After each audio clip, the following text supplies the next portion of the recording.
Okay, we are going to start with endometriosis.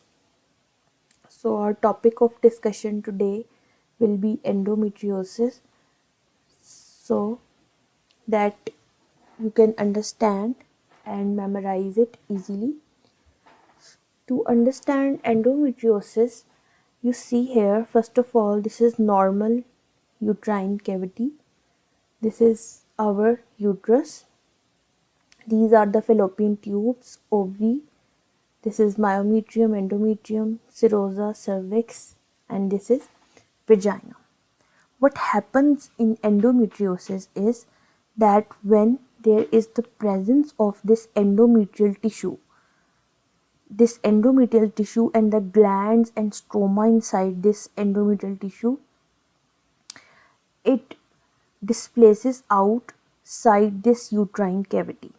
When this stroma and glands displaces outside the uterine cavity, so this condition, for example, if it displaces to ovary or these fallopian tubes or in the regions that are not close to it, even distant, for example, cervix, vagina, or elsewhere in the bladder or in the bowel area or umbilical region, if this tissues, the glands and the stroma displaces outside the uterine cavity, we call this situation as endometriosis.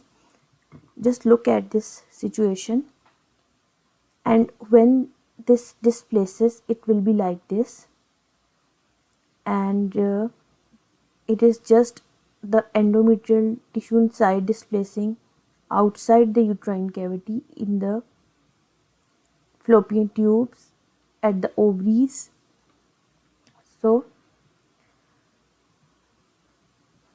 the definition of this is the presence of endometrial tissue outside the uterine cavity.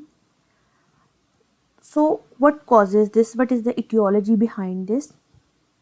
This is actually, there are some proposed mechanism and sometimes combinations of these mechanisms. So first is this retrograde menstruation theory. This is also called as Simpson's theory, that sometimes there is the reverse flow of the menstrual blood, and there is seeding of some cells at different areas outside the uterine cavity, so it causes, but it doesn't explains the areas that are outside the uterus, that when what happens if there is the endometrial tissue outside the uterus. So the theory that is lymphatic and vascular dissemination, it also tells the extrauterine spread and is also called as Helbin's theory.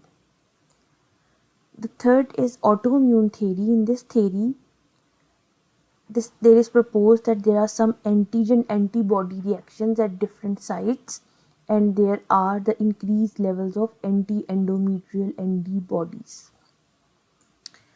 And other theory is immunological theory. In this theory, it is proposed that there is some altered immunity in the patient which limit the clearance of the transplanted endometrial cells from the pelvic cavity, that is the decreased natural killer cells activity. Means it says that, for example, if there is some transplantation of the endometrial cells outside the endometrial cavity, so natural killer cells helps to remove those foreign endometrial cells that shouldn't be supposed to be there. So natural killer cells help to remove that. But if the immunity is altered, so there will be decreased natural killer cells, and if there is some transplantation of the endometrial cells outside the uterine cavity, so they will fail to clear those endometrial cells from the outside the endometrial cavity.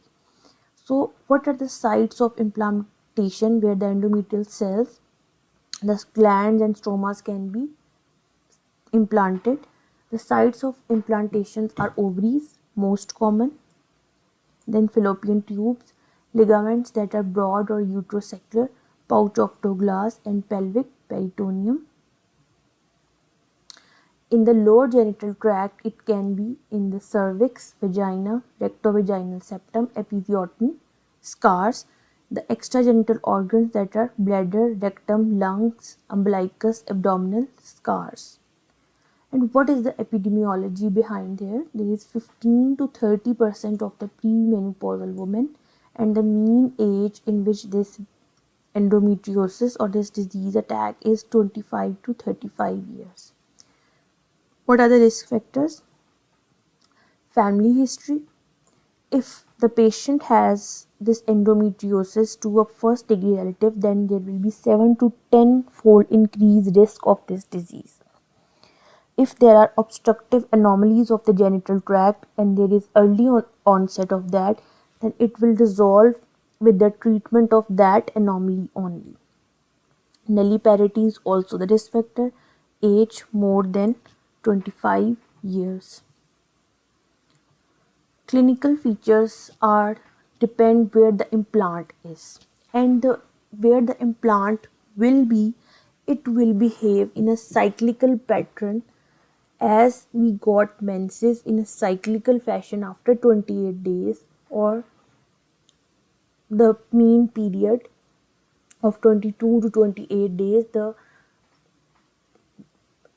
wherever the tissue will be implanted, the symptoms will occur in a cyclical fashion like that of menstruation. So if it is implanted in the pelvic organs, so the patient will suffer pelvic pain, that will be lower abdominal or back pain, dyspareunia. Dyspareunia is actually the pain while the sexual activity, menstrual irregularities, menorrhagia, infertility will occur in 30 to 40% of patients.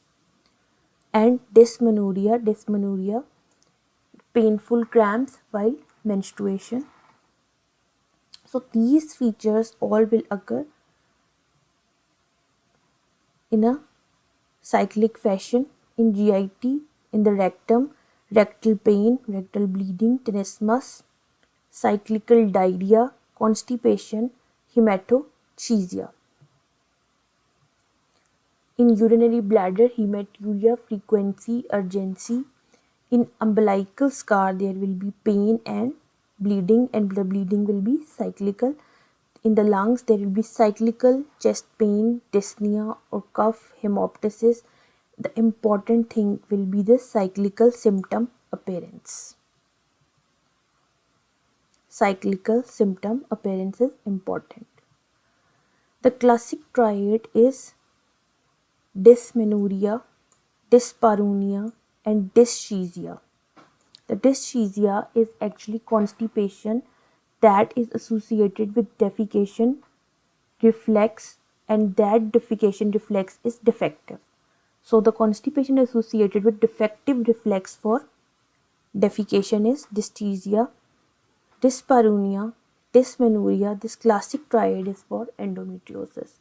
Pelvic pain, which is not primarily dysmenorrhea, should be considered endometriosis until proven otherwise, because this primary dysmenorrhea, it is common with the menstrual cycle. If it is not, you don't suspect that there is primary dysmenorrhea in the patient and you are ruling out, so if there is secondary dysmenorrhea and pelvic pain is not caused by primary dysmenorrhea, so it should be considered endometriosis until proven otherwise.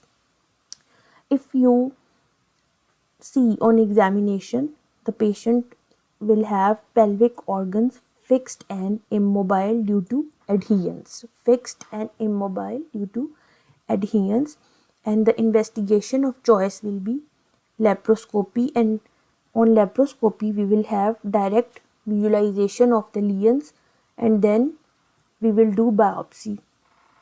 On laparoscopy, what we will see, there will be mulberry spots. What are the mulberry spots?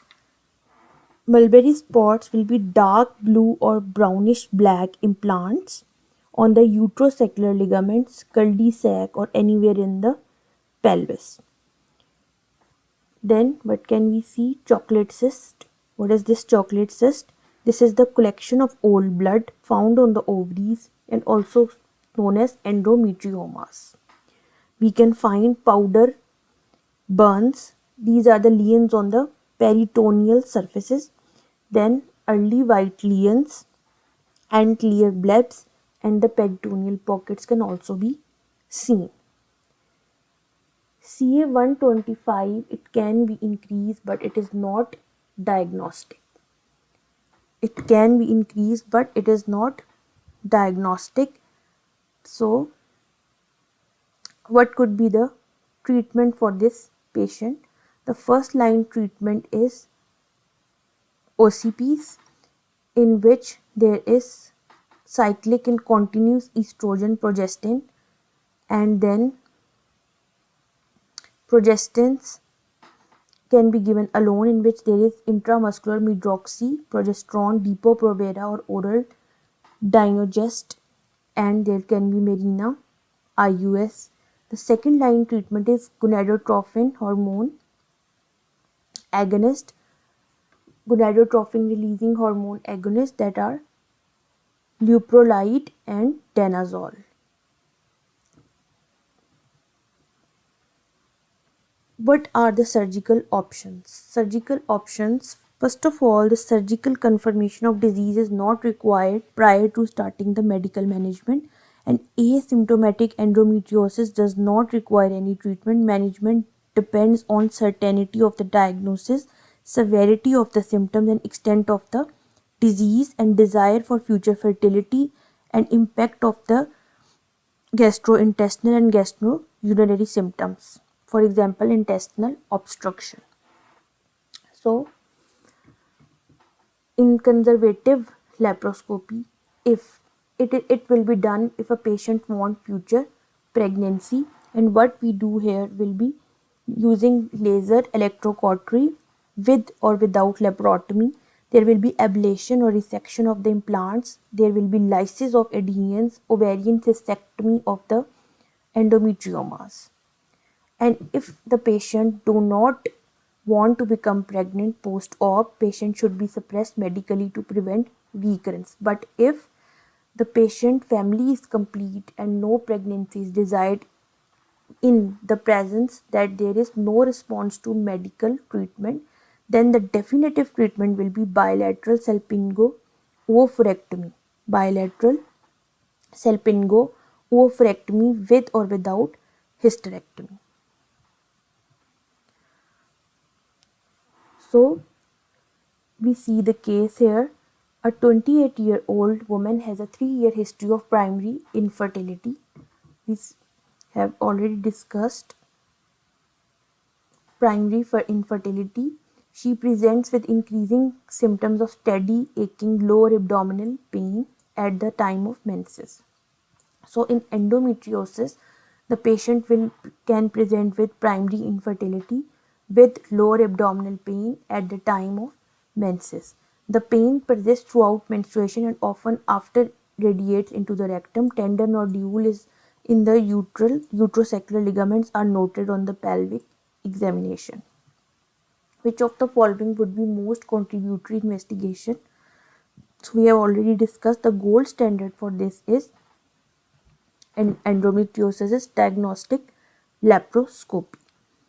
So the diagnostic laparoscopy, we will see direct visualization of the lesions typical of endometriosis at laparoscopy.